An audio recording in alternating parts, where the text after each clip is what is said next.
Tendo dito isso, eu peço que você abra a sua Bíblia em Gênesis 15. Hoje nós vamos meio que retomar aquela série que nós fizemos em Abrão. Nós vamos voltar a um capítulo importante que eu deixei de lado, ó, Gênesis 15.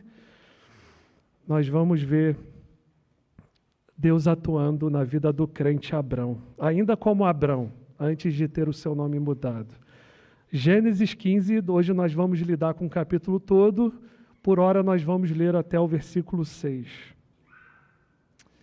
Acompanhe com atenção, com fé, com expectativa a leitura da palavra de Deus. Assim diz o Senhor.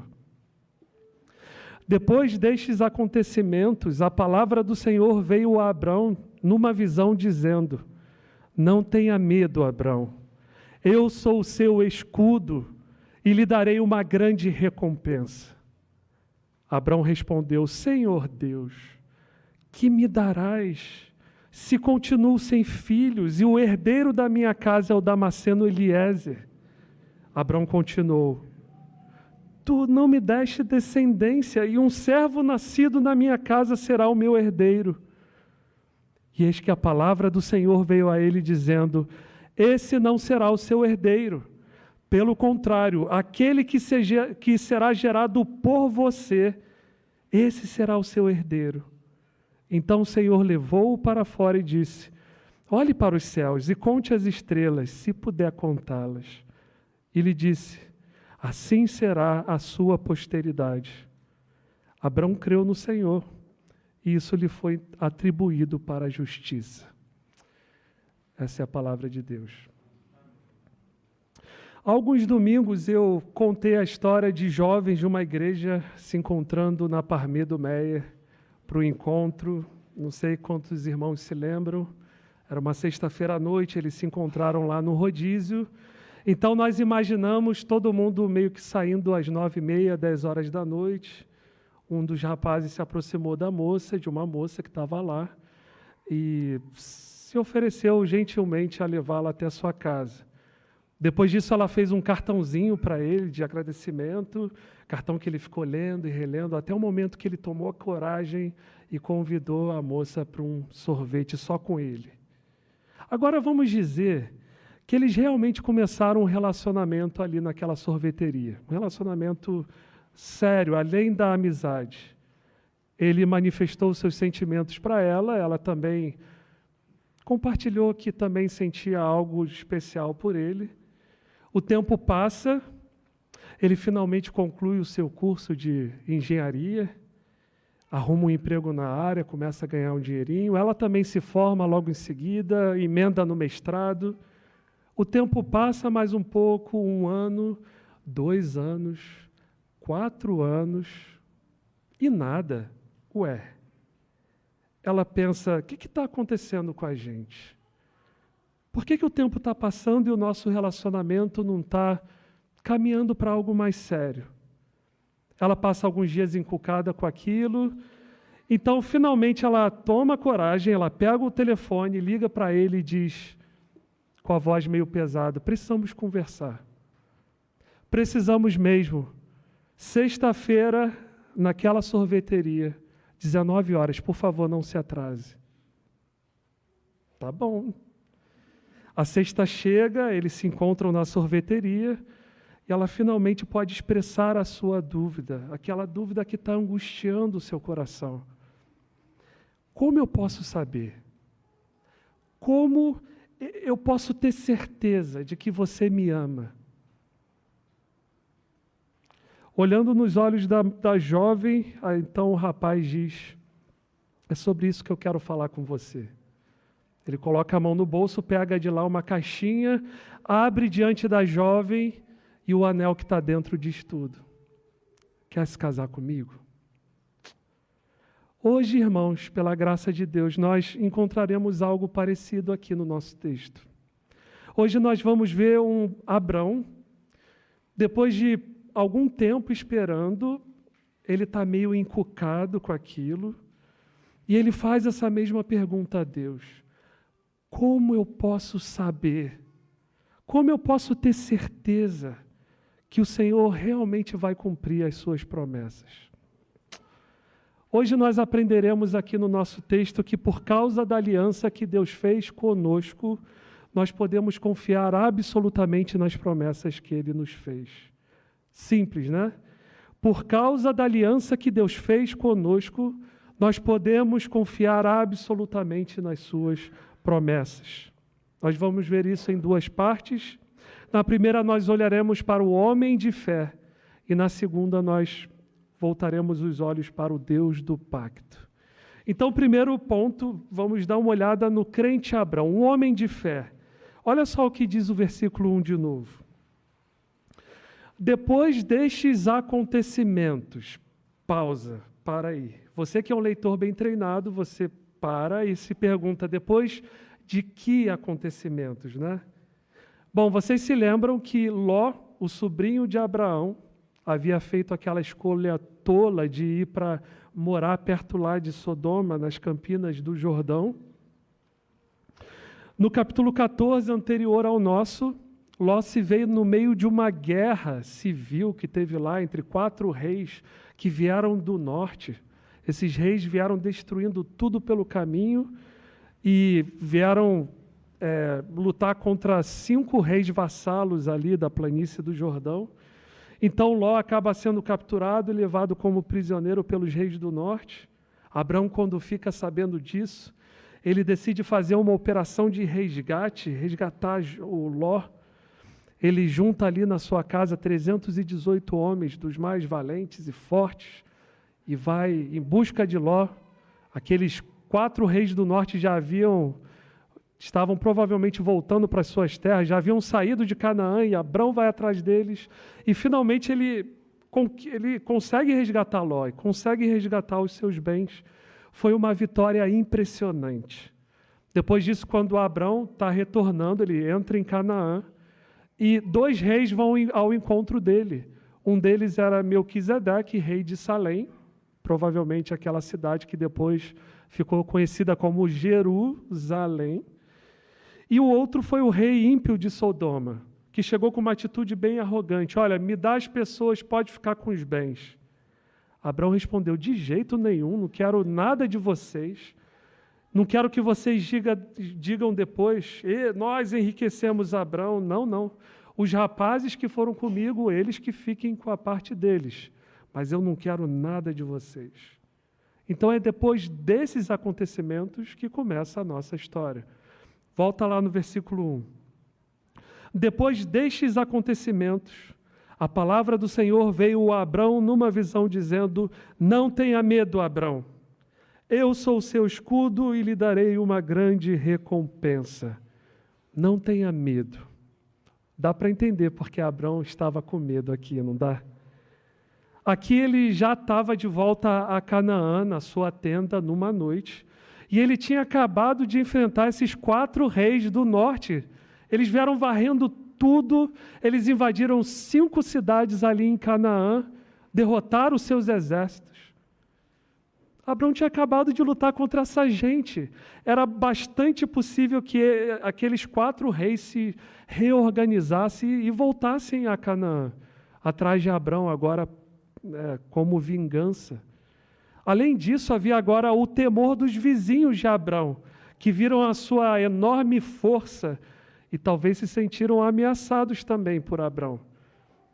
Talvez os vizinhos lá de Abrão, de Canaã, pensassem, a gente tem que se organizar para eliminar essa nova ameaça aqui de Canaã, Abrão. Se ele quiser, ele vence a gente, ele venceu os reis que nos derrotaram. Vamos acabar com Abrão. E Abrão, você lembra, ele morava em tendas nessa época. Não tinha nenhum muro de proteção ao seu redor. Ele vivia como peregrino, como era para ele viver mesmo. Então Deus, de forma graciosa, cuidadosa, Ele dá essa palavra de segurança e conforto. Não tenha medo, Abrão. Eu sou o seu escudo. Lembra lá em Gênesis 12 que Deus já havia prometido segurança a Abrão? Aqui Deus está relembrando isso. Abrão, eu estou protegendo você. Você não precisa de muro. Eu sou o seu escudo. Eu vou me colocar entre você e o perigo. Eu sou o seu escudo, Abrão. eu lhe darei uma grande recompensa. Como assim uma grande recompensa? Abraão havia rejeitado, lembra, a recompensa do rei de Sodoma. O rei de Sodoma falou, pode ficar com os bens. Abraão, não quero. Ele rejeitou aqueles bens. Agora Deus está falando para Abraão, Abraão, eu lhe darei uma grande recompensa. Agora, aparentemente, esse foi o gatilho que cutucou alguma coisa que estava ali dentro de Abraão, que estava quieta ali, mas que foi despertada. Ele respondeu, Senhor Deus, falando em grande recompensa, olha só os versículos 2 e 3. Abraão respondeu, Senhor Deus, que me darás se eu continuo sem filhos e o herdeiro da minha casa é o Damasceno Eliezer? Abraão continuou, tu não me deste descendência e um servo nascido na minha casa será o meu herdeiro. Ou seja, em outras palavras, Senhor, eu já tenho bens, eu já tenho gado, já tenho rebanhos, eu tenho servos e servas, o que eu não tenho é uma descendência, que o Senhor me prometeu lá atrás, lembra? E você vê como Abraão insiste na sua queixa. Ele toma coragem, ele fala no versículo 2, o texto parece indicar que houve uma pausa, talvez Abraão deva ter esperado Deus falar alguma coisa, Deus permaneceu em silêncio. Então ele volta a falar no versículo 3, ele continua falando, insistindo, dando ênfase. Nesse capítulo, irmãos, Abraão mostra toda a sua fragilidade ao Senhor. Aqui ele está perguntando sobre a sua descendência, lá no versículo 8 ele vai falar sobre a promessa da terra. Olha só o versículo 8. Mas Abraão perguntou, Senhor Deus, como saberei que vou herdar essa terra? Como saberei? Como eu posso ter certeza? É a mesma pergunta lá do início, né, que a jovem fez para o rapaz, o casal da sorveteria. Como eu posso saber? Como eu posso ter certeza? É a mesma dúvida de Abraão. Agora, antes de nós criticarmos Abraão pela sua aparente falta de fé, é importante notarmos o seguinte. Irmãos, muita gente teria ficado satisfeita com o versículo 1, não é? Abraão possuía gados, rebanhos. Abraão possuía todos os bens e riquezas que alguém poderia possuir naquele contexto. Ele tinha um monte de gente trabalhando para ele, ele era alguém extremamente poderoso, influente no mundo daquela época, e o Senhor ainda promete que vai protegê-lo, que vai ainda lhe dar mais bens. Abraão está reclamando do quê, gente? Por que ele não está satisfeito? Você ficaria satisfeito? Deixa eu perguntar para você, meu irmão, minha irmã. Quais são os seus planos para daqui a 10, 20 anos? Você vai ficar contente com uma boa aposentadoria, com uma vida familiar feliz e tranquila, vivendo num nível de conforto razoável? É atrás disso que você está? Isso te deixaria contente e satisfeito? Ah, tá bom. Ou você tem aquela santa ambição, como o apóstolo Paulo, de conhecer a Cristo e de torná-lo conhecido? Ou você deseja profundamente ver o reino de Deus avançando nesse mundo, em e através de você? Irmãos, é isso que está em jogo aqui. Como escreveu um autor, Abraão não estava simplesmente procurando um herdeiro para quem pudesse deixar o que havia acumulado. Eliezer de Damasco teria servido a esse propósito. Tampouco estava meramente apaixonado por bebês, em busca de um Abrão Júnior, fofinho, com um sorriso de partir o coração. Ele queria ver o propósito de Deus de abençoar o mundo inteiro, através dele sendo cumprido. Queridos, isso é importante. Abrão não apresentou a sua queixa a Deus porque ele não tinha fé. Não, é justamente o oposto. Porque ele tinha fé, porque ele já havia sido regenerado por Deus. É que ele não estava tranquilo com o versículo 1. Percebe? Porque ele tinha fé, porque Ele já havia nascido de novo, ele queria ver o cumprimento das promessas de Deus. Ele queria ver realmente a bênção de Deus alcançando todas as famílias da terra. É claro, a fé de Abraão não era perfeita, era uma fé que tinha fragilidade nela. Abraão continua com dúvidas, com questionamentos, que são resultado da queda. Abraão dá uns tropeções de vez em quando, lembra da lambança que ele fez no Egito com Sarai, sua esposa? No entanto, é uma fé verdadeira, não é? E não é assim conosco também, irmãos, com a nossa própria fé. Se nós formos honestos, de vez em quando nós somos assaltados pelas dúvidas. De vez em quando nós somos tentados a questionar os propósitos amorosos e bondosos de Deus, com as coisas que acontecem na nossa própria vida e que acontecem no mundo. Alguém pode pensar, eu não tenho esse problema. Eu sempre confio em Deus.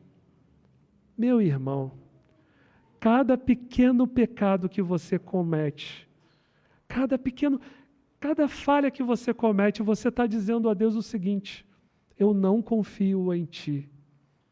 Eu tenho uma ideia melhor que a tua.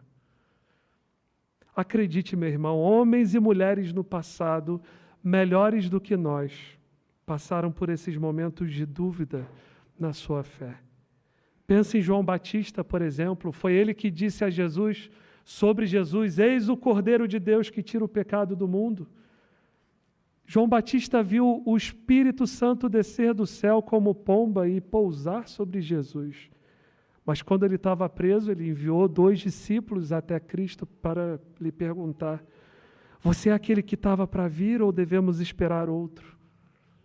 Irmãos, Abraão é um retrato da nossa fé, irmãos. Dos melhores entre nós. Abraão é um dos melhores entre nós. Isso é o quão forte pode ser a nossa fé. E o que nós devemos fazer com os nossos questionamentos, com as nossas dúvidas? Eu creio que aqui Abraão dá um bom modelo para nós. Ele levou todas as suas dúvidas, todos os seus medos, diretamente a Deus em oração. Note que ele foi bem respeitoso, ele chamou a Deus, olha, Senhor Deus, ele se referiu a Deus como Senhor Deus, é uma expressão bem forte no original. Adonai Yahvé. Abraão não está levantando os punhos contra Deus, não está batendo pé, não está falando alto. Não, ele está totalmente a par daquela distinção entre Criador e criatura.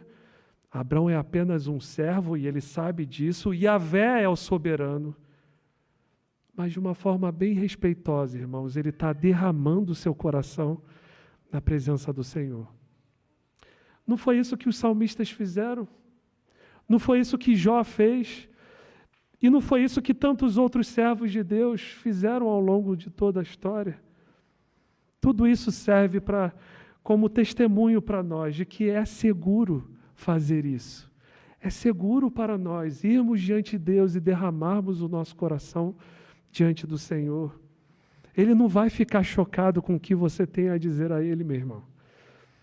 Ele conhece os seus pensamentos mais íntimos, melhor do que você mesmo. Agora, como Deus responde a Abraão? Olha só o versículo 4. E eis que a palavra do Senhor veio a ele dizendo, esse não será o seu herdeiro, está falando de Eliezer. Pelo contrário, aquele que será gerado por você, esse será o seu herdeiro.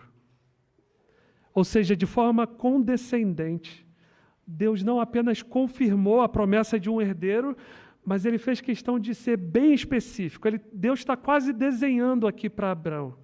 Abraão, o seu herdeiro não vai ser um filho adotivo, como era comum na época. Talvez Abraão estivesse pensando, puxa, será que aquela promessa lá atrás de uma descendência seria através de um filho adotivo? Pode ser. Não, Abraão. Não, Abraão. O seu herdeiro será um filho gerado por você mesmo. O filho sairá das suas próprias entranhas. Será um filho biológico. Versículo 5. Então o Senhor levou-o para fora e disse, olhe para os céus e conte as estrelas, se puder contá-las. E lhe disse, assim será a sua posteridade. Como nós, irmãos, moramos aqui no Rio, com toda a poluição luminosa que temos aqui na cidade, é difícil para nós imaginarmos o quadro que estava ali diante de Abrão. Mas tenta lembrar que Abrão estava no meio do nada, numa noite, provavelmente uma noite estrelada. E quando Deus o conduz para fora da sua tenda, a Via Láctea se descortina diante dele. Bilhões de estrelas só na nossa pequena galáxia. E o Senhor fala para ele: vai em frente, Abrão. Conta, vai, tenta contar aí. Eu sempre imagino Abrão em silêncio, com o pescoço assim, esticado, olhando para cima. Assim será a sua posteridade, Abrão.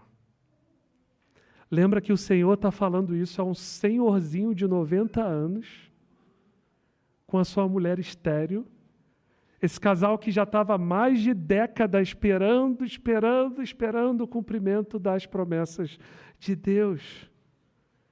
E Abrão agora olhando lá para cima, talvez esboçando uma tentativa de contar. Eu teria feito isso. Talvez ele tenha parado lá pela 17ª. Abrão ouve essa promessa do Senhor. E qual foi a resposta dele? Olha só, versículo 6. Abrão creu no Senhor, e isso lhe foi atribuído para a justiça. Irmãos, como uma frase tão pequena pode trazer um significado tão profundo? Abrão creu no Senhor. O que isso significa? Eu creio que significa o seguinte: Abrão jogou todo o seu peso no Senhor. Ele depositou toda a sua confiança no Senhor. Esse é o significado. Abrão não apenas assentiu intelectualmente com a palavra de Deus, com a promessa que Deus fez a ele, mas ele confiou inteiramente na pessoa de Deus. Considerou Deus como plenamente confiável. Abrão se colocou numa condição de total dependência do Senhor. Ele confiou não apenas na promessa, mas no próprio Deus. O próprio Deus, aquele que fez a promessa, é o objeto da fé de Abrão. Ele creu no Senhor. E em resposta, Deus o declarou justo. Deus atribuiu a Abrão justiça, como se Deus, como juiz, na condição de juiz, batesse o martelo e pronunciasse a sua decisão final. Abraão é justo. Agora repara uma coisa. Deus atribuiu a Abrão uma justiça que não era inerente a ele, não era dele mesmo. Era uma justiça estrangeira, nas palavras de Martinho Lutero. Em outras palavras, Deus está justificando Abrão, que não era de fato justo. Abrão era um pecador. Não vai demorar muito para ele pisar na bola de novo. É claro que, se comparado conosco, se a gente se comparar com Abrão, Abrão vai ganhar a gente de lavada. Abrão, realmente, a obediência dele é notável, ele é altruísta, ele confia em Deus, é notável, ele é um dos nossos melhores. Mas Abrão é um pecador.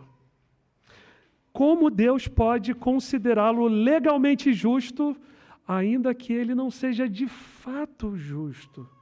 Deus está atribuindo a ele que justiça exatamente? A justiça de quem Deus está atribuindo a Abrão? Bom, esse foi o nosso primeiro ponto. Vou deixar no suspense mesmo. Nós demos uma olhada de perto no homem de fé. Nós vimos o crente Abrão. Ele confia no Senhor, a fé que ele tem é verdadeira, mesmo sendo imperfeita. Abrão é um retrato nosso, nos nossos melhores dias, né? E agora, nessa segunda parte, nós vamos tirar um pouco o foco de Abrão, do homem de fé, e colocá-lo no Deus do pacto. O texto segue dizendo, olha só, versículos 7 e 8. O Senhor disse também: eu sou o Senhor que o tirei de Ur dos Caldeus, para lhe dar esta terra como herança. Mas Abrão perguntou: Senhor Deus, como saberei que vou herdar essa terra? Bom, aqui provavelmente nós já não estamos mais na mesma cena anterior com Abrão, fora da sua tenda à noite, olhando para as estrelas. Nós vamos ver daqui a pouco que provavelmente isso se deu em outro dia, provavelmente de manhã, no início da tarde. Curiosamente, Deus começa esse diálogo se apresentando a Abrão. Eu sou o Senhor que o tirei de Ur dos Caldeus para lhe dar esta terra como herança. Os comentaristas aqui dizem que o que Deus está fazendo com Abrão se parece bastante com os tratados de suzerania que eram feitos no Antigo Oriente Próximo, naquela época, entre os reis e os seus vassalos. Todos aqueles antigos tratados eles seguiam uma certa estrutura, eles começavam com um prólogo histórico em que o rei relembrava os seus vassalos, os seus súditos, quem ele era e o que ele havia feito em favor deles. Então, um tratado começaria mais ou menos assim: eu sou o rei fulano de tal, sou eu que encho os seus celeiros de trigo, sou eu que protejo as suas fronteiras de invasores, eu fiz isso, eu fiz aquilo, e por aí vai, assim por diante. Soa familiar para você? Como é que Deus introduz os 10 mandamentos lá em Êxodo 20? Eu sou o Senhor teu Deus, que te tirou da terra do Egito, da casa da escravidão. É isso que Deus está fazendo aqui com Abrão.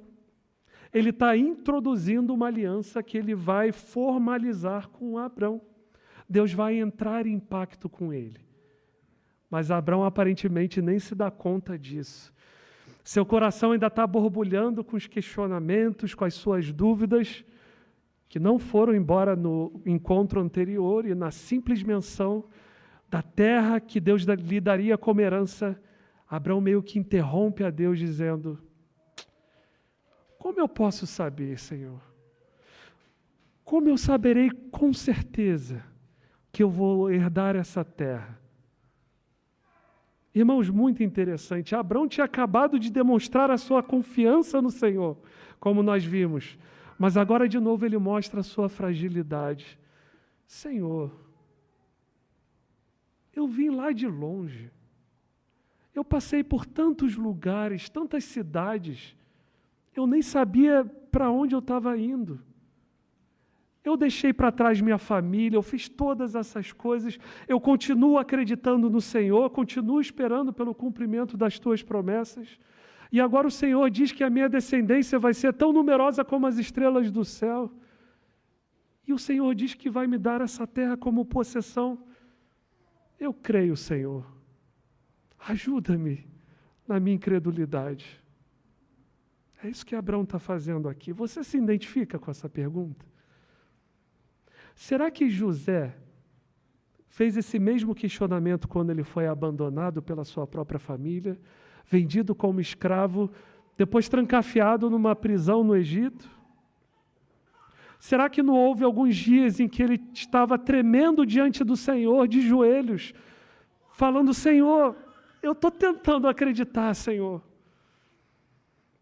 Como eu posso ter certeza? Eu imagino, irmãos, que pelo menos alguns cristãos lá no Afeganistão tenham feito essa mesma pergunta quando o Talibã invadiu Cabul. E eles se viram incapazes de deixar o país. Como eu posso saber com certeza? Olha a resposta de Deus a Abrão, versículo 9. O Senhor respondeu: traga-me uma novilha, uma cabra e um cordeiro, cada qual de 3 anos, uma rolinha e um pombinho. Nós lemos isso e como assim? O que uma cabra, um cordeiro e uma pombinha tem a ver com a pergunta? O que está acontecendo? Veja, isso não faz o menor sentido para a gente, né, na nossa cultura, não é? Mas para Abrão, sim, fazia todo o sentido do mundo. Abrão sabia exatamente o que estava acontecendo e sabia exatamente o que deveria fazer com esses animais. Veja os versículos 10 e 11. Abrão trouxe todos esses animais, cortou-os pelo meio e pôs as metades uma diante das outras. As aves, porém, não cortou pelo meio. Aves de rapina desciam sobre os cadáveres, porém Abrão as enxotava. O versículo 10 é bem sucinto, bastante econômico em relação às palavras, como toda a narrativa, mas tenta imaginar a cena. Abrão pegou um bezerro e cortou no meio. Você já tentou imaginar a quantidade de sangue, de suor, o cheiro que está envolvido nisso aqui? Ele matou esses animais. Depois ele cuidadosamente pegou a metade do bezerro, colocou de um lado, a outra metade ele colocou no lado oposto, deixando um espaço entre as duas partes. Na fileira seguinte ele fez a mesma coisa com a cabra e depois fez a mesma coisa com o cordeiro. Depois ele deve ter colocado a pombinha de um lado, a rolinha de outro, sempre respeitando a mesma distância entre os animais, meio que fazendo um caminho entre eles. E então o que acontece? O que essa cena cheia de carne morta e sangue vai atrair? Urubus. Eles começam a descer sobre aqueles animais mortos. Abrão teve que passar um tempão enxotando aquelas aves, talvez por horas a fio. Que cena estranha, gente. O que isso representa? É o que nós já vimos antes. Deus vai firmar uma aliança com Abrão. Deus vai formalizar as suas promessas num pacto. E Abrão agora está preparando a cerimônia de assinatura, por assim dizer. Ele está preparando a cerimônia para formalizar o pacto. E alguém pode se perguntar, qual é a importância disso, de fazer esse pacto? Meu irmão, você sabe disso. Quem aqui já fez qualquer reforma em casa, você sabe a importância de ter um contrato assinado com a empresa que você está contratando, com o prestador de serviço. Tenta fazer uma obra no seu banheiro, só com acordo informal, sem assinar, lá com o pedreiro. Tenta fazer isso para ver se vai ser legal. E paga ele adiantado também. Irmãos, há consequências quando se quebra um contrato assinado. A coisa fica mais séria, não é? Ter a aliança formalizada, irmãos, é a diferença entre um casal de namorados que se conheceu há 3 semanas e um casal, de fato, casado no papel. Faz toda a diferença do mundo. No casamento, a segurança. Por mais que nós cristãos, deveríamos representar essa segurança do pacto entre Cristo e a noiva no nosso casamento. Nós estamos tão aquém disso, cônjuges que se dizem cristãos ainda se divorciam, ainda abandonam seus cônjuges. Mas em casais realmente cristãos, eu tenho a confiança de que daqui a um mês, daqui a um ano, se nada acontecer, se estivermos vivos, a Susan vai estar comigo. Eu vou estar com ela. Nós temos um pacto, uma aliança. Irmãos, faz toda a diferença do mundo você ter um pacto, uma aliança. Bom, e como é que era esse ritual dos animais então? Jeremias capítulo 34 lança a luz sobre isso. Lá naquela ocasião, o rei Zedequias havia feito uma aliança com todas as autoridades do povo de Jerusalém ali, uma aliança em que eles prometeram libertar os escravos. Depois eles voltaram atrás, eles mudaram de ideia e eles quebraram essa aliança. Olha só a resposta que Deus deu a eles. Farei com os homens que transgrediram a minha aliança e não cumpriram as palavras da aliança que fizeram diante de mim, o mesmo que eles fizeram com o bezerro que cortaram no meio, para passarem entre as duas partes. Esses que passaram entre as duas partes do bezerro, eu os entregarei nas mãos de seus inimigos, nas mãos dos que procuram tirar-lhes a vida. Você percebe a cerimônia? Perceberam o que simboliza toda essa questão de cortar o animal, separar e deixar um caminho entre as partes? Aqueles líderes de Jerusalém entraram num acordo, firmaram uma aliança. E a forma como eles assinaram esse contrato foi através desse ritual. Eles cortaram o bezerro ao meio, como Abrão tinha feito com os animais, e eles passaram juntos lá, no meio daquelas partes do animal.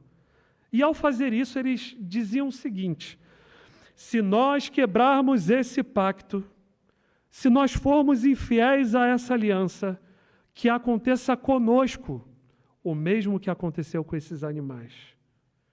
Que esse seja o nosso fim. Se nós quebrarmos a aliança, que eu seja cortado ao meio. Irmãos, isso é tão crucial da gente entender. Quando Deus estabelece uma aliança, a linguagem, o vocabulário que a Bíblia usa, não é que Deus faz uma aliança, Deus corta uma aliança.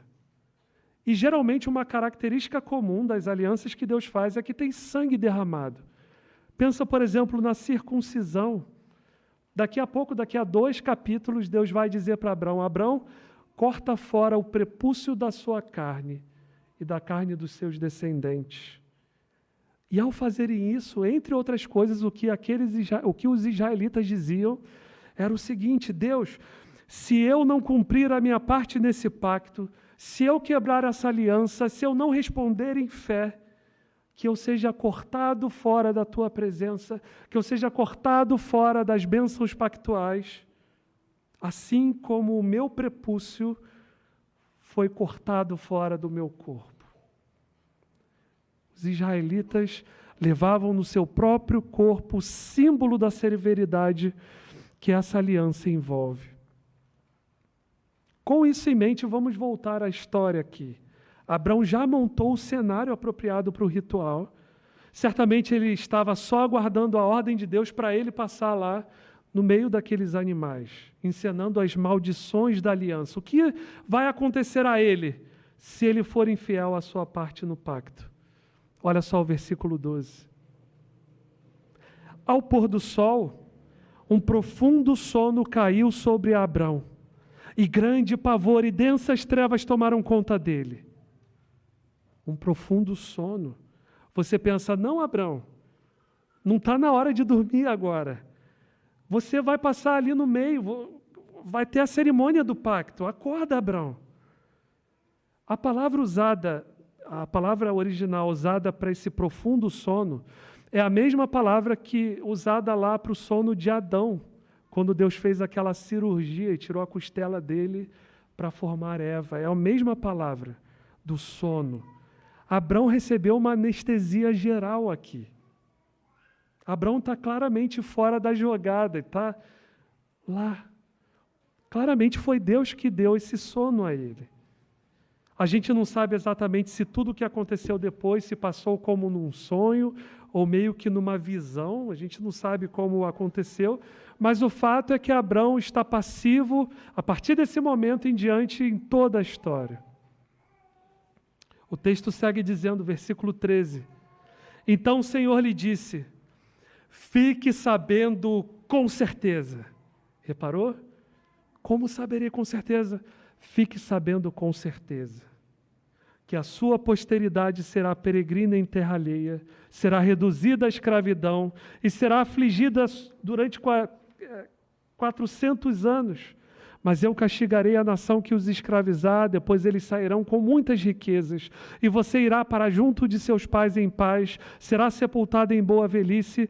Na 4ª geração voltarão para cá, porque a medida da iniquidade dos amorreus ainda não se encheu. Deus está apontando para o Êxodo aqui, não é? Anos mais tarde, Jacó, neto de Abrão, ele desce com toda a sua família para o Egito, onde já estava José, e onde mais tarde eles serão escravizados e oprimidos, e de onde eles sairão somente 400 anos depois, através de Moisés. Deus estava dando certeza a Abrão sobre o cumprimento das suas promessas, mas note, ele não está prometendo vida fácil aos descendentes de Abrão. Pelo contrário, como escreveu um autor chamado Yen Duguid, primeiro vem o sofrimento, depois a glória. Primeiro vem a sexta-feira, depois vem o domingo. Irmãos, esse parece ser o caminho de crescimento e discipulado que Deus projetou para nós, o seu povo. Esse padrão permanece verdadeiro, permanece de pé ainda hoje para nós. Isso me lembra de como Paulo encorajou os cristãos lá em Listra, Icônio e Antioquia. Atos 14, 22 diz que Paulo passou por essas cidades, fortalecendo o ânimo dos discípulos, exortando-os a permanecerem firmes na fé e mostrando que através de muitas tribulações nos importa entrar no reino de Deus. Primeiro é sofrimento, irmão, irmã. Depois é a glória. Deus faz questão de explicar isso a Abrão, que está lá num sono profundo. E aqui agora no versículo 17, nós temos o ápice dessa narrativa, o auge, a grande cerimônia. A aliança vai ser formalizada. Versículo 17. Quando o sol se pôs e houve densas trevas, eis que um fogareiro fumegante, uma tocha de fogo, passaram entre aqueles pedaços dos animais. Fogareiro fumegante, tocha de fogo, certamente tem fogo, fumaça aqui. Lembra que essa história foi escrita por Moisés. E quem foi o público original? Era um público que estava bastante familiarizado com uma coluna de nuvem que ia diante deles durante o dia e uma coluna de fogo que ia diante deles durante a noite. E a coluna, é claro, essas colunas representavam a própria presença de Deus no meio do seu povo. Aqui nós temos o Criador vindo pessoalmente para realizar essa cerimônia do pacto. Quais são as duas partes envolvidas aqui nesse pacto? O Senhor e Abrão. Como eu falei, as duas partes do pacto deveriam caminhar lado a lado pelo caminho entre as partes dos animais. Mas é isso que acontece? É isso que você leu no versículo 17? Cadê Abrão, aliás, hein? Ele está dormindo ao lado de toda essa cena.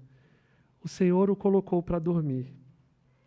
Irmãos, o que temos aqui é absolutamente impressionante.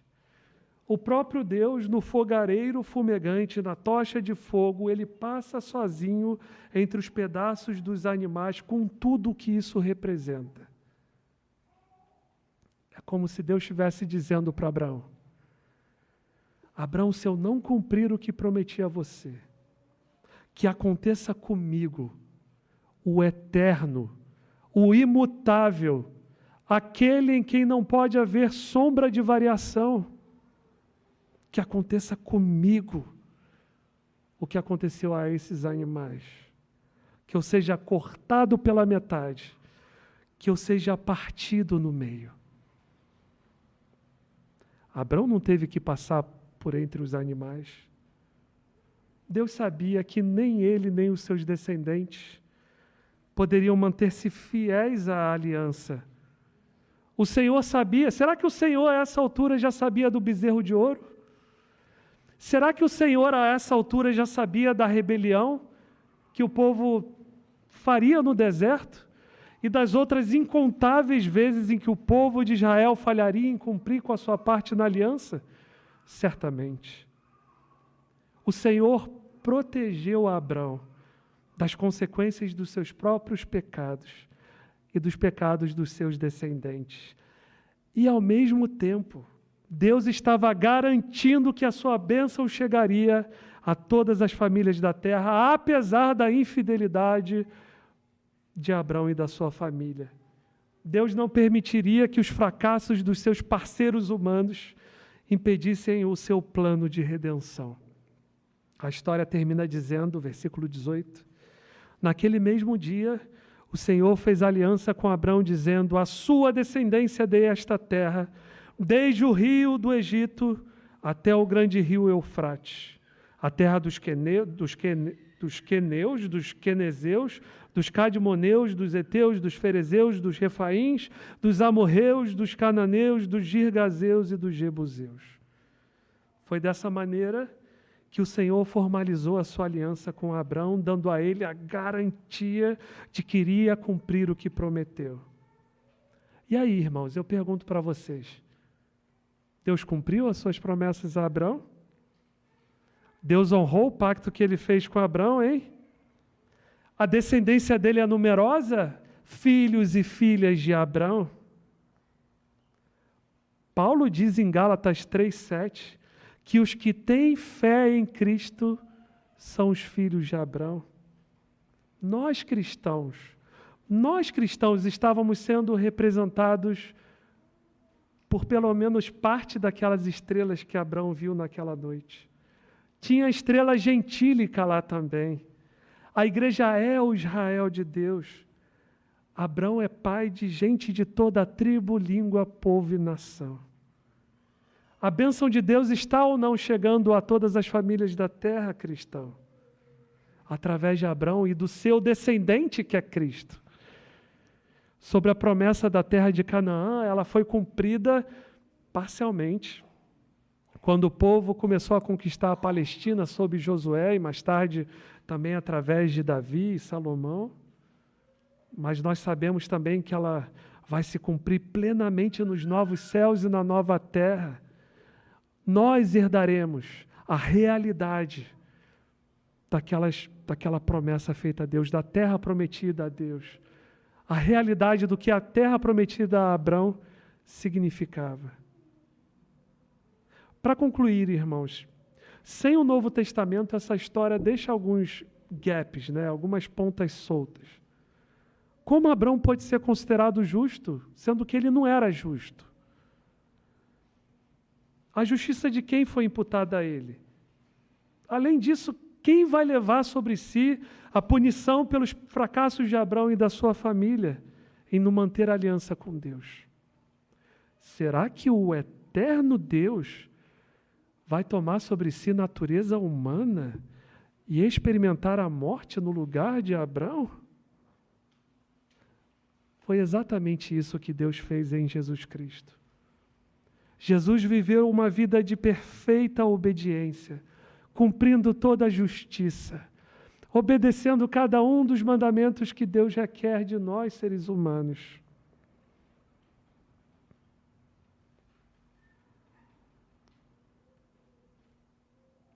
E a justiça dele, a justiça de Cristo que foi imputada a Abraão pela fé. E ela é imputada a nós também pela mesma fé. A justiça perfeita de Jesus. E além disso, na cruz do Calvário, no meio de densas trevas. Reparou que essa aliança é feita no meio de densas trevas.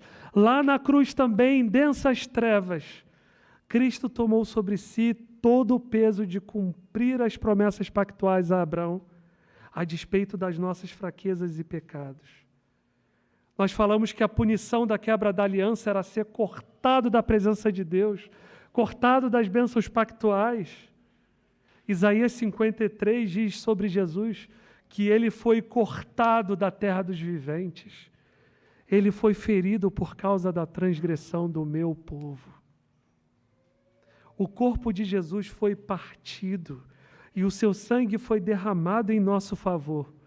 Essa realidade que é tão bem simbolizada na ceia do Senhor, que nós vamos participar daqui a pouco. Meu irmão, minha irmã, é por causa da aliança que Deus fez conosco. A nova aliança que Deus fez conosco através do sangue de Jesus sendo derramado ali na cruz. É através dessa aliança que Deus fez conosco. Tão sólida, mais sólida do que todo o universo junto. Mais real do que tudo que existe. É que nós podemos confiar absolutamente nas promessas de Deus.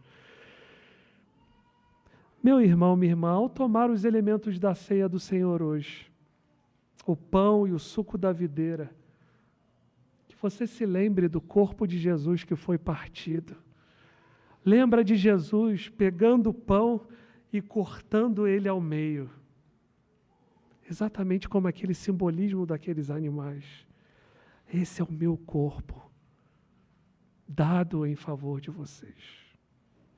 Lembre-se do seu sangue derramado por você. Vamos orar, meus irmãos. Baixe suas cabeças, por favor. Fechem seus olhos.